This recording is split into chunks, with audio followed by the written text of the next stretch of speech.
Hello there, welcome to the Tarot of the Day. Today's tarot reading is for the 13th of September. I have a special treat for you today. I'm going to use a new deck. It's called the Before Tarot card deck. Really great gift to me from a friend.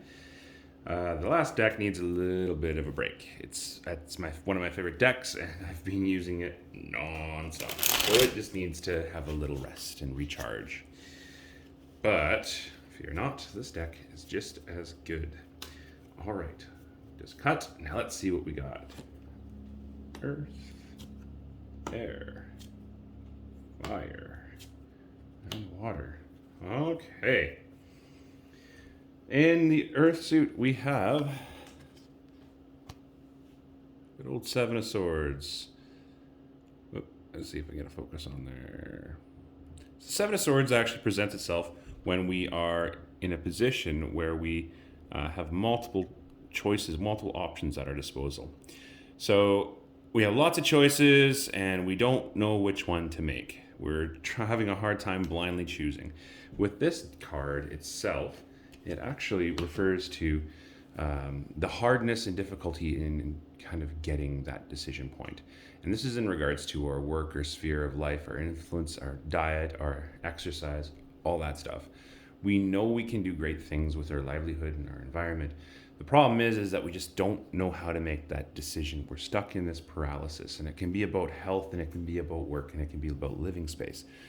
It's time for us to take 5, evaluate our options, make our decisions, and stick to it. The other thing that I need to make a comment about is when we sometimes make a decision in regards to something like diet, exercise, our home, we make our decision and then we fall back into old trends, into old disciplines, which ends up putting us into a paralysis. If you have made your decision and you're going back on it, you haven't really made your decision. You've just alluded to a decision you would like to explore. Sit down, write it out, map out your day, map out your week, map out your decision, put the discipline in, and you will find it to work. In our air suit, we have the King of Cups. Now, let's see if we can focus. There we go. The King of Cups is all about the complete excellence and mastery over our emotions and over our intuitive world. And this is in the house of communications, of discipline. It's the Emperor's house, which is the earthly masculine energy. So, congratulations to a lot of us. We have a clarity of emotion right now. We have a clarity and direction and a logical conclusion with our emotions. So sit with that. That'll help you with making your decisions. That'll help you with moving forward. Focus on that clarity of emotions that you have and let that guide you to your next step. We are now in the fire suit where we have the Ace of Swords inverted. So the Ace of Swords, once again, is a sword, and it's governed by the Emperor. It represents the presentation of a new conflict, a new passion, a new thought, a new discipline, a new communication, or a new argument, or a new conflict that's presenting itself. And it is inverted and in the house of the fire. Okay. We have to have a conversation about a lot of people's tempers. It's okay for you to be passionate and angry. It is not okay for you to use that passion, power, anger, and flame to cause conflict. It is okay to defend oneself, but when oneself is continuously looking for conflict to reflect your own inward power or your own inward ability, it is no longer the ability to engage in conflict and communication. It is the worship of self-conquest. So take 5 again and just stop, pause today, reflect on what you are doing, your thoughts. It's not really a take pause. When you start engaging into an angry moment where you think you're saying, this person did this to me, this person did that to me, stop and actually ask yourself, did this person actually do this to me? Or am I creating something to give me power of righteous indignancy, which is going to do nothing but lead me down the road of self-destruction, because then everybody is against me. So Stop with the patient. Stop with the temper. Stop taking joy. Stop taking enjoyment in getting in conflicts and telling your friends later how much of an asshole that person was.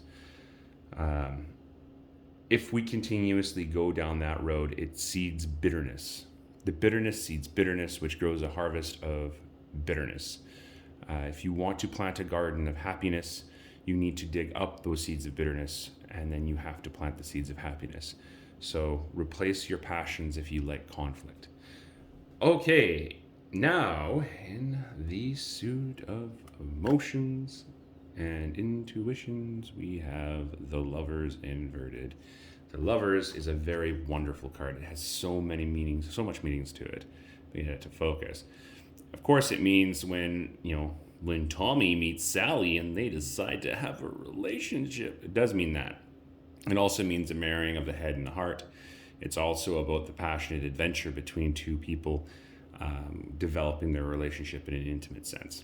Sometimes it could mean a relationship, other times it could mean just a partnership that's extremely powerful. So this is inverted, and this is in our suit of water. I have the feeling that some of us are feeling like they'll forever be alone. There is some self-fulfilling prophecies that are being created that we are not going to have that special person in our life. This is not true. This is not cool. This, my friend, is a lie. Everybody meets somebody. Sometimes it takes time, and sometimes it happens rapidly. Work on yourself. Find out your own things that you do not like about yourself and change them. Now, when I say that, I don't mean starve yourself because you think you're a fatty. What I'm not also saying change who you are. What I am saying, though, is why would you want to engage in a relationship about the worst trait of yourself? And think about your worst trait. Think about what it is. Narcissism, anger, rage. It could be something as simple as overeating or being a slob or a pig. Take time, find those things that you are not really happy with in yourself and change those. There will be someone coming along. It just takes time and energy. And there's an old saying, and that's when the table is ready, the master will arrive. And that is kind of where we're at right now with this situation. You need to prepare yourself for someone else. We live in a weird society where we think we have one of two very popular beliefs. And the one is that there should be a master and there should be a servant in a relationship. And generally, we are so narcissistic that we put ourselves as the master in the relationship. That person has got to do this certain thing to get my attentions. And the other person is the person who thinks that we should be a slave. Oh, well, I should just take care of them because I care for them so much. The reality is, it's a kind of a dumbed down and diluted version that we both have to become servants of one another. Loving one another unconditionally with the condition that there's nothing bad happening. If they're abusing you or whatnot, then it's time to move on. But if we come in with that open heart of wanting to do your utmost to feed into the relationship, things go a lot better. And choose wisely. We only receive the love we believe we are deserving of. So that's why it's also important to feed into yourself, grow yourself, develop yourself before engaging into that relationship. Interesting tarot reading. Almost feels like there's no flow to it, but hey, it makes sense. It makes sense. Head card, Two of Wands, heart card, the High Priestess. Yes, that's why it doesn't really make sense to me, but it does make sense to you. Okay, so head card is the Two of Wands. The Two of Wands, but it's inverted. With the Two of Wands inverted, it talks about the presentation of two passions. The world is in... I'm going to pull that back up there. The world is in our hand. We have the world in the palm of our hand. All options at our disposal. We have our new passions that are setting in. They're taking root. We are starting to choose our direction with excitement and with a little bit of trepidation, but also a lot of bit of excitement.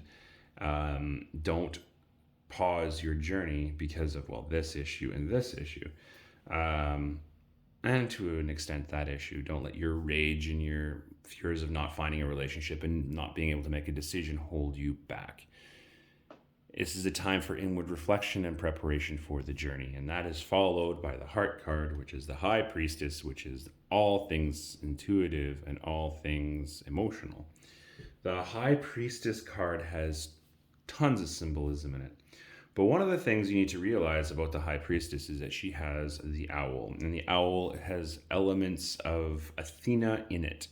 And the owl is the symbol of wisdom, and it's also the symbol of being of that internal conflict, as we always see with Athena. Now, what does that have to do with this reading? Well, let me explain that to you. This whole entire thing is of our creating. Every issue, every incident that we have presented to ourselves in our lifetimes, we've manufactured for us to actually endure. And when we do so in audience of the almost majesty of the universe as represented by the high priestess. Inside you rests the ability to get things done, but it's up to you to do them. So start working inward, start deciding to change some things, and you will find great things will come to you. And that is your reading for the 13th. It's kind of a poke in the chest and a wake up reading, but that's the reading. Like, subscribe, and share, and I'll talk to you tomorrow.